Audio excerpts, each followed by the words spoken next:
کسی در نامزدی با نامزدش همبستری کنه آیا حرام هست؟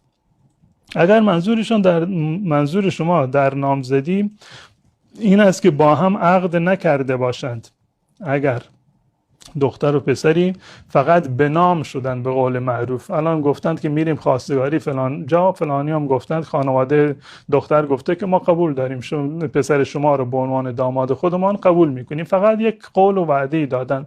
در این صورت این دختر و پسر بر همدیگر نامحرمند، به اصطلاح همبستری که به جای خود حتی مقدماتش هم از نظر شرعی جایز نیست.